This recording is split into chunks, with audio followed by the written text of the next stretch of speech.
เรากับป้ากันเห็นว่าผิดกันก็ย้อนผิดกันบ่มีอาหารกินนี่แหละก็กลับมาคืนนี้บ่มีข้าวนำจำปาเลยแหละเฮือนชาติบ่มีนะบ่ได้เอิ้นพอโอ้ทางน้องอันบ่ได้เอิ้นเจ้าอันเว้าขออนุญาตนำแบบบ่ได้เอิ้นพ่อสำบ่แม่นแหละเรายังบ่ฮู้เด้พอมันฮู้เด้อเว้นนางพอมันใหญ่มาไปบ่เลยเนาะหมดไปเลยเห็นแต่ลูกคนน้อยชุมเจ้านั่นแหละลูกน้อยก็มันลกแล้วนี่ตัวนี้เลยอันนี้แหละนี่คือบ่หาอันสาดมาปิดอย่างเนี้ยนี่เอ้ยป้อมุ่งก็มัดเอาเลยบ่นี่มุงก็มัดขาดรถยังก็ขาดปึ้งปิ้งอยู่นี่เนาะนอนอยู่นี่บ่3คนน่ะนั่นแหละทางลูกน้อยก็นอนนี่อันนี้ผ้าห่มมีเวียดเอาให้เนาะโดยบ่นี่มุ่งนี่เนาะนี่น้อยนึงเนาะ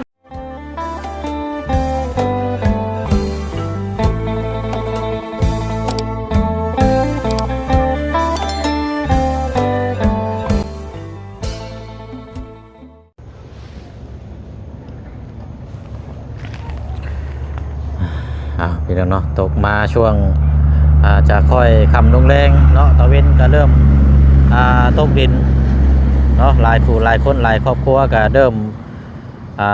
หาอยู่หากินกับเขารับเขานอนได้นี่พี่น้องเนาะซึ่งนี่ครอบครัวนี่ก็ตามที่มองเห็นนี่คือว่ากลางมุ้งอะไรอยู่ในน่ะเนาะโอ้เป็นยังไงอันนี้เนาะขางไว้ว่าแท้นี่พี่น้องเนาะอยู่หน้าบ้านเฮือนซานของทางน้องใจดีพี่น้องเนาะน้องใจดีที่ทางเฮาติดตามแล้วก็ทางทีมงานแล้วก็พี่น้อง FC ให้ความสนใจเนาะมื้อนี้ก็ทางน้องเพิ่นยังบ่ว่างพี่น้องเนาะจะได้รอรับรางวัลอย่างสักอย่างนี่แหละในทีมงานก็เลยมาฮู้จักกันกับทางพ่อกับแม่ของทางน้องใจดีก่อนเนาะเอ้ยเนาะพี่น้องอันทางนี่เป็นอันพ่อของทางน้องจะดีบ่นั่นแหละโอ้โดยสบายดีเด้อสบายดีโดยเนาะสบายดีพี่น้อง FC นำกันเบิดสุขุสุคนได้พี่น้องเด้อเนาะพบเจอกันอีกคือเก่าคือเดิมเนาะมาฮู้จักกันกับทางอันครอบครัวหรือว่าถามทั้งพ่อกับแม่ก่อนบัดนี้พี่เนาะเพราะว่าก็เอาออกมาพี่ก่อนก็ได้เอ้ยเนาะมันคือสิเข้าห้องนอนไว้แท้นี่มันหนาวบ่เอาละพี่น้อยอันขึ้นไปนั่งพุ่นไปยังไงนั่งกันหันก็ได้เนาะยังอันนี้อยู่เนาะยังนุ่มอยู่เนาะเห็นไหมเนาะเห็นไหมพอดีแล้วเขาบ่ได้ขึ้นเขาจะยืนอยู่นี่เด้อได้นี่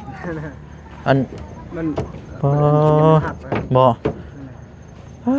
ยังบ่ได้ท่านได้ถามพ่อครับปานใดแล้วถามทั้งพ่อกับแม่นี่กลัวเนาะโดยอันทางอันพอน้องใจดีนี่อันซื้อนี่ไรก็คำลาคำลาบ่เบิ่งเด้ออันเฮาขออนุญาตอันนี่ไม้นี่เดี๋ยวจักนำกันเนาะเฮาอันบ่เสียงเด้อเข้ามานี่ทางเอ้ยนี่สิฮู้แล้วล่ะเนาะรอบแล้วพี่น้องเอ้ยมีลูกนำกันจักคนก็2 คนเป็นลูกอันน่ะผู้เดียวมีเดียวกันเลยฉันบอกเลยนั่นแหละมีแต่เอาแต่บ่าวชาวเลยแหละ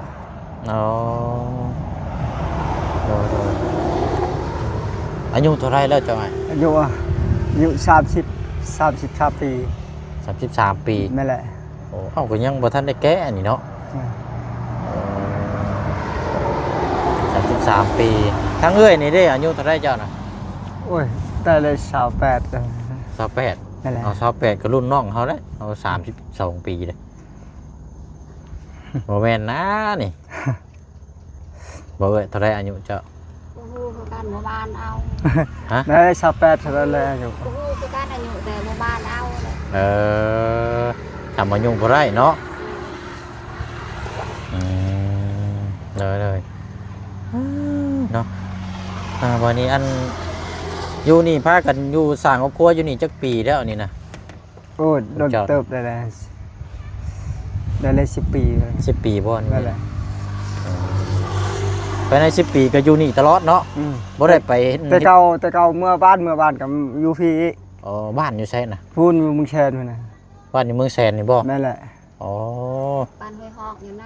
บ้านเจ้าอันว่าเอ้ย บ้านลาวอยู่พี่ เอาทางบ้านอ้ายน่ะอยู่บ้านพุ่นเนาะ แม่แหละ อ๋อ กลับมาอยู่พี่อีก ๆ แค่นั้น ๆแบบไปมาๆนะนี่เนาะ นี่ก็ แต่ว่า อยู่พี่เลย แต่ว่าวันนี้นั่นมาปักหลักปักฐานอยู่พี่เลยเนาะ แม่แหละ เดี๋ยวมาหาอยู่หากินสร้างครอบครัวอยู่นี่เลย แม่แหละ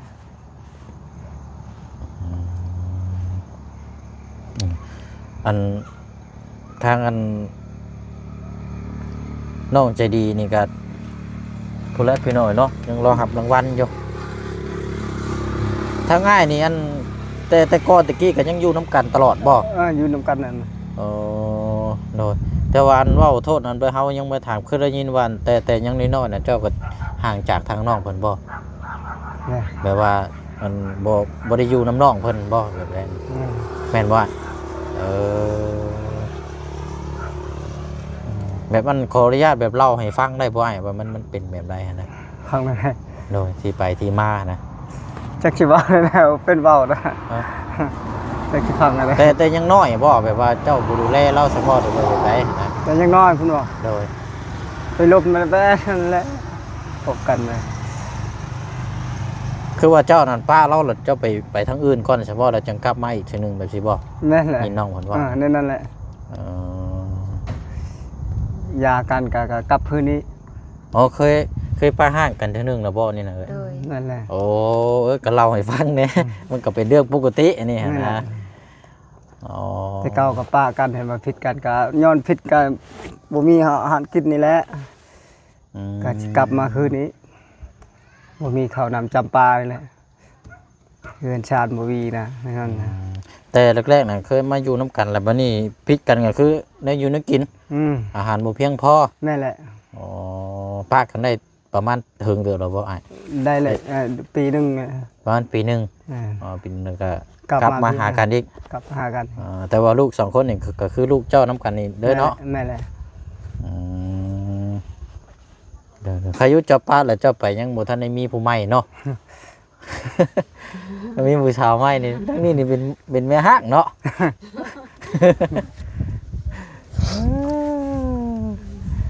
เอออันคาดองนี่เท่าไรอ้ายแต่สมัยตะกี้ชุมเจ้าแต่งกัน แต่เก่าอ่ะ โดย โอ้ย4-5 ล้านนั่นนะ 4-5 ล้าน นั่นแหละ5 ล้านนี่นะคะเราแต่เก่าแต่กับหมู่ตัวหนึงนะแต่เก่ามันบ่แพงกันเดี๋ยวนี้มันแพง โอ้แต่ก่อนนี่เงินน่ะ4-5 ล้านเนาะ นั่ แต่ น ง แหละ กัน แต่เก่า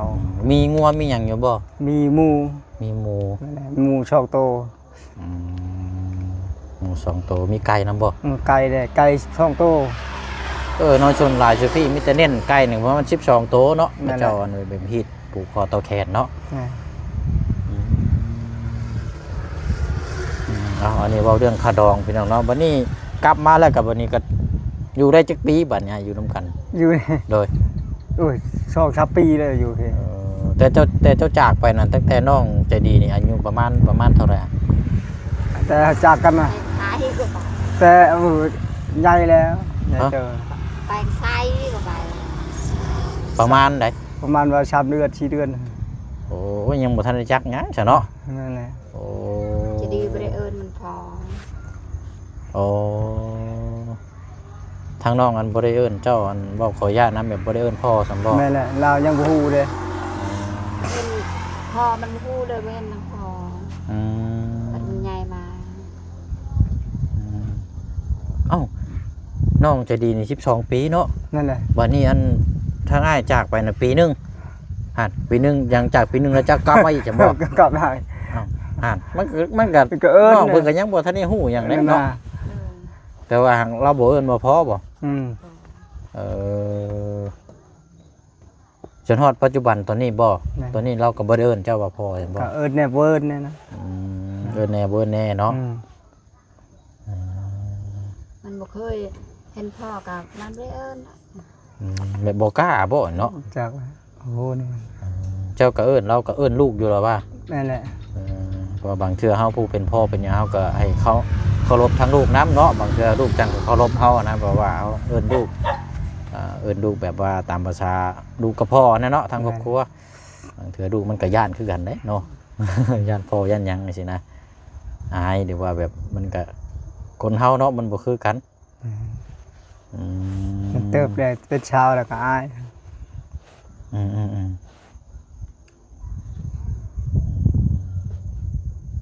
เขาถามเราเมื่อวานนี่ก็ว่าถามว่าเจ้านั่น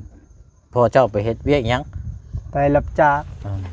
รับจ้างทุกวิได้พูดอะไรให้ทางนี่ทางนั่นก็ทางเฮ็ดเนี่ยมีมาทางก็กลับเมื่อ ทางส่วนทางให้นี่พ่อ ทางชวนทางให้ อืมได้วันเท่าไรเนี่ยรับจ้างได้ก่อน โอ้จักก็ให้แชน1 เก้าแชน5 เก้าเนี่ยนะชื่อข้าวชื่อน้ำกินนี่แหละ อืม มีอาหารกินมีข้าวกินนะบ่ข้าวก็มีแต่พวกอายนี่ก็ให้เป่านึง โดย ช่วยนั่นแหละ ทางครอบครัวนักสุดที่ผ่านมานี่หนักๆแล้วนี่แม่นขาดยังไงแบบว่า ขาดข้าวขาดน้ำนี่แหละ จนได้แบบว่าเลิกล่าจากกันรอบนึงเนี่ยย้อนอันในอยู่ในกินนี่บ่ นั่นแหละ คันใช่ว่าก็เข้าขาดหม้ออันอิหยังก็บนห้องน่ะเข้าขาดน้ำแรงขาดหม้อเนาะ นั่นแหละ ก็เลยก็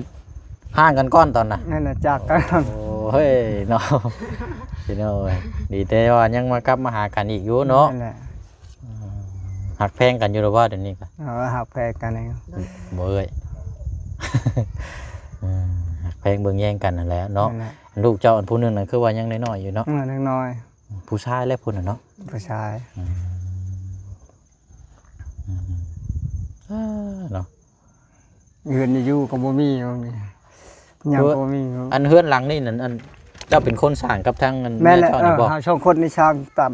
พากัน พา ส กัน ร้าง เฮ็ดพากันตัดไม้แหละ เริ่มสร้างตั้งแต่ทั้งยังบ่ทันได้น้องใจดีบ่ ยังบ่มีแต่จะดี เป็นสาวสั่ง โอ้ จะดียังบ่มีนะยังบ่เกิด คันเชื่อว่าก็เอาผัวใหม่เมียใหม่เนาะเอาผัวใหม่เมียใหม่แล้วพักกันเฮ็ดเฮือนประมาณจักปีน่ะจังสิได้น้องอันนี้นี่ ประมาณว่า2 ปีสิได้ 2 ปีเนาะ2 ปีอยู่นํกันแล้วจังมีน้องใจดีพอดีว่าถือโอกาสช่วงนั้นนะอันหาตันไม้ตัดต่ออีกเรื่องในชาติเด้อ นั่นแหละ เป็นประตูนี่หาเฮ็ดเองบ่เลยเด้อนี่เนาะ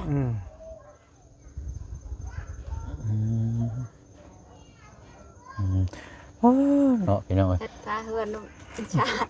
ฮะเป็นยังก่อเอ้ย มันมีพาเฮือน พาเฮือน เอาชาติ เฮือนเอาสารเฮ็ดเอา ยังบ่มีเลย โอ้ยเนาะพี่น้องเอ้ย ก็มดแตกลุงเฮิมซื้อให้ ลุงเฮิมซื้อให้พกตำแนวกินนี่บ่ นั่นแหละมาแตกใครชื่อให้มา เป็นถ้วยบ้วงอีหยังได้มีหลายใบอยู่บ่ซะ มีที่วงมีที่ชามอันที่ถ้วยกับชามชีอันนะถ้วยมี หม้ออันนึง หม้อแกงนี่บ่ นั่นแหละยังก็บ่มีของไม่เท่าได้ให้ ไม่เท่าให้แน่เนาะ เนาะจ้ะ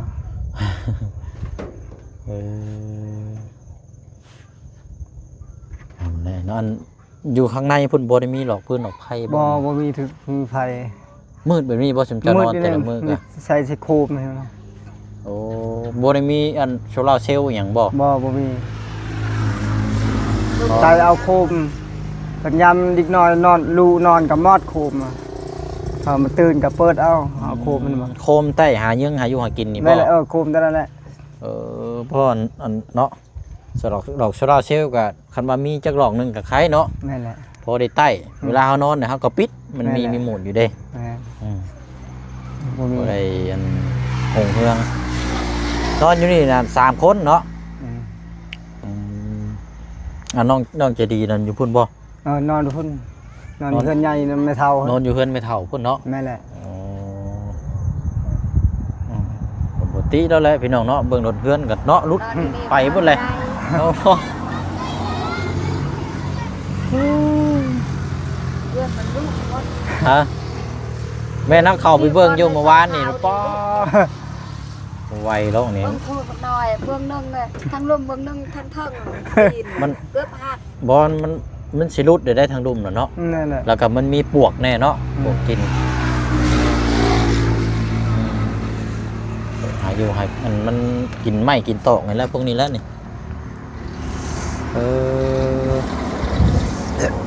กันว่าเอาเรื่องหาเฮ็ดเฮือนหลังไม้นี่ได้อยู่บ่อ้ายไป คันคือเจ้าคิดตอนนี้น่ะแบบว่าหาสร้างแบบ หาช่าง อยากเห็นเฮือนหลังใหม่ให้ครอบครัวนะ บ่มีมันไม้ก็บ่มีหยังก็บ่มีนะแถวนี้หมดครับอันนั้นแหละเฮ็ดแล้ว ก็เฮ็ดชวนหยังบ่มีไม้เลย มีแต่ชวนมันชวนหยังเขาเฮ็ดชวนกล้วยหมด บ่มีไม้เฮ็ด บ่ แล้ มี ว ไม้ เนาะ แต่เก่าตะกี้คล้ายๆได้ยังมีชวนนี่มีเขาเฮ็ดชวนหมดนั่นบ่มีไม้ อืม มีแต่ชวนกล้วยชวนมันก็เฮ็ด ยากแหละนี่เนาะ ยากคันมันมีไม้คล้ายๆได้ตัดบ่คันว่านั่นก็การเวียกการงานเฮาเนาะอันรับจ้างเนาะ นั่นแหละ แบบว่าเฮ็ดงานอยู่ในโรงงานแถวนี้บ่เคยเฮ็ดจักเทื่อบ่เป็นงานรับจ้างรายเดือนได้หยังนี่บ่เคยเฮ็ดจักเทื่อบ่ เคยเฮ็ นี่ ดมีแต่เฮ็ดงานเขาจ้างทางนั้นนะทางชวนกล้วยบ่ทางทุกวิก็ให้ทางบ่ โดย ทางนั้นงานนี่นั่นแหละ เฮ็ดงานเจอเป็นเดือนเจอบ่มีเงิน บ่มีขาดข้าวขาดน้ำอยู่เฮือนนี่แหละกันเฮ็ดเป็นเดือนน่ะ จ้างเป็นละมื้อจะซื้อเขากิน คันว่าเฮ็ดงานได้มื้อต่อมื้อเนี่ยพอได้ซื้อข้าวซื้อน้ำกินอยู่เนาะ แม่แหละ โอ้คันว่าเฮ็ดเป็นเดือนน่ะแม่น มันขาด ข้าวขาดข้าวเลยเนาะ ขาดข้าวเลย เพราะว่าเดือนหนึงเพิ่งเงินสิออกเลยเนาะ นั่นแหละ บ่มีเงินซื้อกินนะบัดนี้ แค่นั้น เออ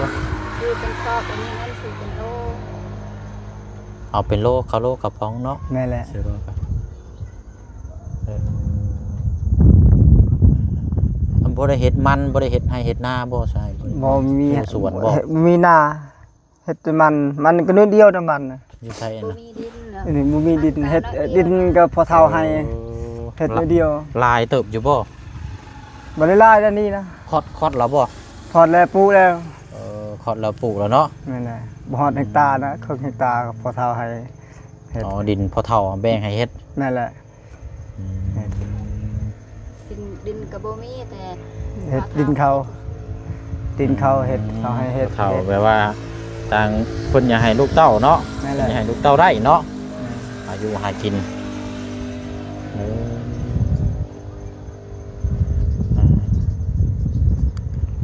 เอาอันนี้เนาะก็อันนี้เว้าเรื่องทาง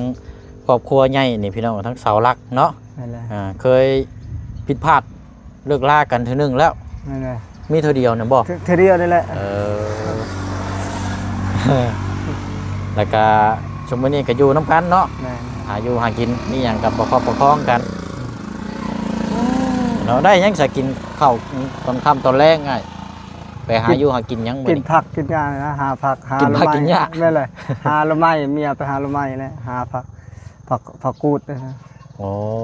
กินมีน้อง กินแกงมีเขาให้บ่ โดยเมื่อวานนี้เฮาก็เอามาให้น้องเพิ่นอยู่ก่อน แม่นแหละ แต่ว่าหากก่อนเว่าเรื่องถ้าเฮามีข้าวได้นี่เฮาหาอยู่หากินนี่ก็ยังพอได้อยู่ดอกบัดนี้เนาะต้มผักต้มหยังคือปลูกผักปลูกมีไปหั่นล่ะเนาะ แม่นแหละ ง่ายอยู่ดอกแต่ว่าเฮามามื้อนั้นนี่คืออัน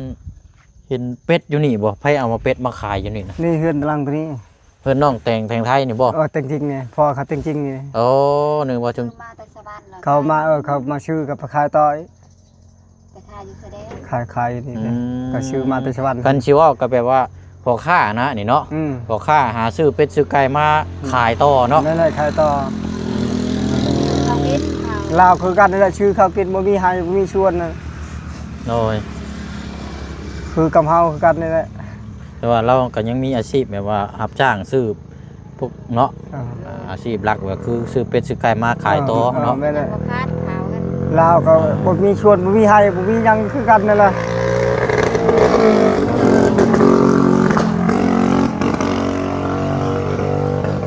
โดยเนาะเอาตามนั้นแล้วเป็นยังไงกินแล้วบ่เข้าว กินแล้ว ไม่ยังอันนี้ใช่น้ำยังนี่ น้ำอันนั้นหนึ่งเขา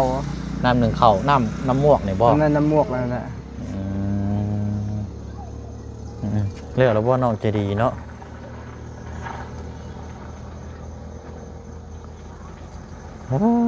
ไปน้องเอ้ยหนึ่งเข้าวหนึ่งน้ำก็หนึ่งอยู่นี่เนาะ นั่นแหละเฮ็ดกินกันยังอยู่ตารางนั่นแหละบ่มีคนเฮ็ดกิน โอ้ดีดอนี่พี่น้องเอ้ยเนาะอันเว่าขออนุญาตน้ำไม้แปลว่า คือบ่ซื้อผ้ากระจาดมาใส่ไม้เนี่ยนะแบบมันแบบบ่มีบ่หรือว่า บ่ชื่อข้าวกินแน่ชื่อมักเผ็ดชื่อเป็นนัวแน่ดังนั้นเงินมันบ่พอครับมีเงินสิชื่อให้ชื่อเจาะชื่อชาตินั่นน่ะเงินบ่มีเงินเนี่ยชื่อข้าวกินชื่อหยังทุกปีลูกจะกินขนมเนี่ยนั่นนะ เงินมันบ่พอเด้อ มันหลายสิ่งหลายอย่างเนาะ หลายอย่าง ก็เลยบ่มีเงินที่จะเติมมื้อนี้ซ้ำบัดนี้เนาะ นี่แหละ ต่อเติมได้ไปยังไงลุงจังโปงใช้อันลูกคนน้อยเจ้าอยู่ใช้ฉัน พูดไปลิ้นเฮินไปเท่า อ๋ออยู่เพิ่นไม่เท่าคุณบ่ ไปไหน โอ้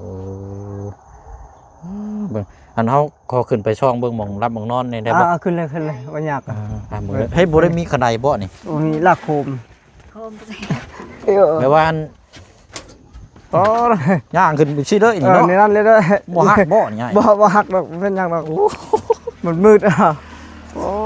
หาลุดไปได้เติบเด้นี่เนาะ นั่นแหละโอ้ ย ทุก เบิ่งเด้อ อยาก เบิ่งเด้อ ได้เพื่อนอยู่ก็บ่มีโอ้ยเบิ่งมันคลุมันน่ะ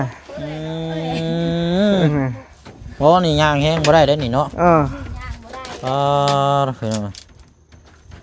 อ อันมองไว้มองบ่วงนี่ก็เป็นร่างเบียร์เนาะ แม่นแหละ ใช่เจ้าฮือเบิ่งอีกอยู่ฮะไปบ่เลยเนาะ หมดไปเลย เห็นแต่ลูกคนน้อยชมเจ้านะ นั่นแหละลูกมันน้อยก็มันลงแล้วนี่ตัวนี้เลย อันนี้แหละนี่คือบ่หาอันสาดมาปิดอีกเนี่ยนี่เอ้ย บ่มีค่ะ โอ้เบิ่งเลยโทษเลยเอาปิดเลยก็ได้สาดเจ้ามีจักพื้นนี่สาดมอนนี่ แล้ว สาดมอนประห่มนี่มีจักหน่วยอันนี้อันอ้าย โคมนี่ว่าข้อน้ำเลียด โอ้ป้อมุ่งก็มัดเอาเลยบ่นี่ มึงก็มัดขาดรถ บ่มี ยังก็ขาด ปึ้งปิ้งอยู่นี่เนาะ เออ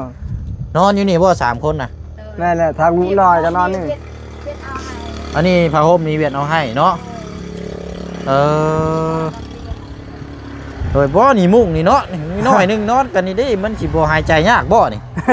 บ่ให้โอ้คันว่ายามหนาวใครอยู่เนาะ อ่า อันลูกก็นอนอยู่แจนี่เนาะแม่นบ่ เลย อันนี้เรากางไว้เลยเนี่ยพี่น้องตอนเว้นเลยเนาะแต่มันยังบ่ทันได้มืดหรอกอันนี้นี่ มืดบ่เห็น กันมืดแล้วมันบ่มีแนวอันนี้เนาะเป็นเสื้อเป็นมอนได้มีจักหน่วยฮะนี่น่ะ2หน่วยบ่อ้าย นั่นแหละช่องน้อย ผ้าห่มกับผ้าปูผ้าแพรเนาะสาด นี่แหละ โอ้พี่น้อยคันสิว่าก็เนาะขาดหลายอย่างหลายแนวดิเนาะอันนี้ ข้าวนี่ก็ข้าวนอกคนไทย โดยข้าวสารเนาะทางทีมงานมอบให้เมื่อวานเมื่อก่อนนี้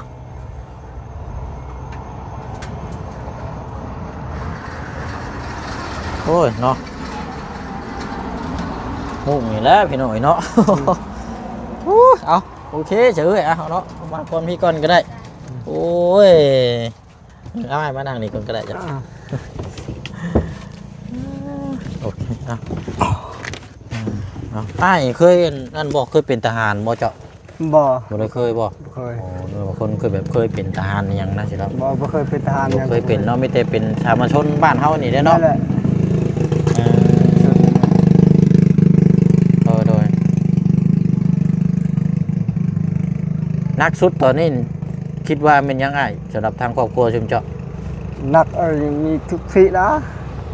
เว้าเลยนะ ฮะ เขานำไปยิงเฮือนยังบ่มีอยู่ไรครับ เดี๋ยวว่านักสุดเลยนะแบบว่าสิ่งที่อยากต้องการด้วยนะ ต้องการจะได้เฮือนนั่นแหละ เฮือนบ่ นั่นแหละ อ๋อเป็นยังไงคือว่าอยากได้เฮือน มีเฮือนอยู่นะมีเฮือนอยู่นั่นนะ อันนี้ได้ฉันมันเป็นยังไง จักอยู่แบบนี้นะ อยู่นี่นะเฮือนแบบนี้ เฮือนนี่เดี๋ยวมันหักมันพังหมดแหละเนาะ นั่นแหละ อันนี้ก็หมด บ่สิตัดไม้ก็บ่มีแต่บอนชวนเขาว่าชวนกล้วยชวนมันเคยเฮ็ดมีไม้ตัดตะกี้คล้ายๆนะมีไม้มีหยังตัดในนี้หมดบ่มีไม้เลยมี เพราะคันว่า ชน ตัดไม้ตัดหยังมันมีไม้ก็พอได้ พอได้เฮ็ดอยู่ เฮ็ดไม้เนาะ นั่นแหละ มาต่อเติมเนาะหรือล่างออกมากต่อเติมออกอืม มีไม้บ่มีหมดมีแต่ชวนบ้านชวนกล้วยเขาว่า โดย ไม้มีแต่ดงเขาก็ตัดบ่ได้ครับเนี่ยมันดงที่ไปชักเขาเด้ที่ไปฉาเขาไปให้ตัด บ่ได้แล้วเนาะมันเป็นป่าสงวนเนาะ ป่าสงวนเขา ลายแล้วไปท่านเด้อเอาเนาะตามนั้นแหละพี่น้องพูดคุยฮู้จักนํกันเนาะ เจ้า เพราะว่าหากมารอบ3นี้ทางผู้เชี่ยวชาญก็ อันทางน้องเจดีนี่ยันอยู่พุ่นเลยบ่ แม่ บ่ได้มาพี่อีกบ่ เรามาพี่ ฮะ อยู่พี่เลยอยู่คน แบบว่าเรากินข้าวอยู่พุ่นบ่ กินข้าวอยู่น้ำอยู่พุ่นบางทีก็กินอยู่พี่นั่นนะ แต่ว่าบ่มาแล้วบัดนี้เราอยู่พุ่นบ่ มากันที่เรามาเขามา อืม มีข้าวนำอยู่พี่กับเรากินพี่กับมึงมีกับเรากินอยู่คนไม่เท่าคนนี่นั่นนะ โดยเนาะอย่างน้อยการนี่แหละพี่น้อยมีข้าวเนาะ นั่นแหละ มีข้าวอยู่เนี่ยอยู่ในกินเนาะตอนนี้ก็ถือว่าโอเคอยู่ทีมงานกับเขามาพอได้ เจ้า กินเนาะแล้วก็พอมีกำลังใจ เจ้าเจ้า เนาะเอาสู้ๆเด้ออ้ายเด้อ เจ้าเจ้า โดยเอาจังไดก็นี่แหละพี่น้องเฮาก็มาทำครั้งแรกก็เป็นกำลังใจให้เนาะ เจ้า ปกติพี่น้องบางคนก็ว่าร่างกายแข็งแรงอยู่แต่ว่ามันขาดปัจจัยเกี่ยวกับไอ้หยังก็การหาอยู่หากินเนาะบางคนมันก็บ่ยากพี่น้องเอ้ยสิให้ขยันชำไรบ่คือเฮาเวียกเฮ็ดงานและขยันชำไรก็ถ้าได้เงินเดือนที่บ่นี่มันก็บ่คุ้มคือเก่าเนาะได้เงินเดือนน้อย นั่นแหละเจ้า หันมาทางนั้นก็อันนี้เพื่อนน้องแต่งจริงเนาะ นั่นแหละ แต่ว่าทางน้องเพิ่นยังบ่ทันได้มา เราพูดไปสวัสดิ์นะกด ไปถ้าเกิดพี่น้องข้างพอเรา เนาะใช้เบิ่งหาช่อมาอีกก่อนอันมีโคกบ่ คกมีนั่นนั่นเลยเราชื่อให้ โอ้ คกตัวนั้นทันคกตัวนั้นต่ำมันแตะ ใช้อันหม้อแกงได้ใช่มีจักไว้จะบ่น่ะ อันเดียว มีหน่วยเดียวนี่บ่ อันเดียวนั่นแหละหมอ โอ้ 2 อัน ถ้วยนี่มีจักใบเอ้ย 2 ช่องใบ มี2ใบนี่บ่ นั่นแหละ กัน 2 ใบ บ่วงกระซองถ้วยกระซองเป็นหน่อยโดยเอ้าเดี๋ยวมื้ออื่นเดี๋ยวเฮาสิเบิ่งก่อนที่สิซื้อตัวนี้มาให้เด้อ เจ้าเจ้าเจ้า ถ้วยบวงเนาะ เจ้า ซื้อถ้วยบวงมาให้เบิ่งพี่น้อยเพราะได้ตักอันนี้รถใบเดียวมันยังขาดใบหนึงเนาะ เจ้า โอ้ย ขอบใจขอบใจ โอ้ประปานใดแล้วนี่พี่น้อย เอาไม่ใช่หักเปล่า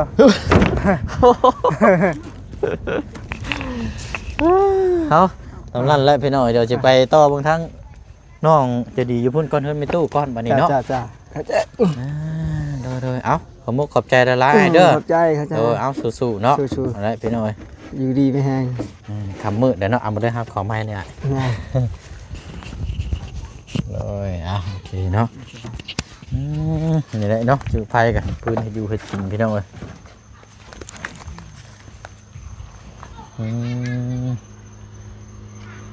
10 กว่าปีแล้วเนาะเพื่อนหลังนี่หนักแหงอยู่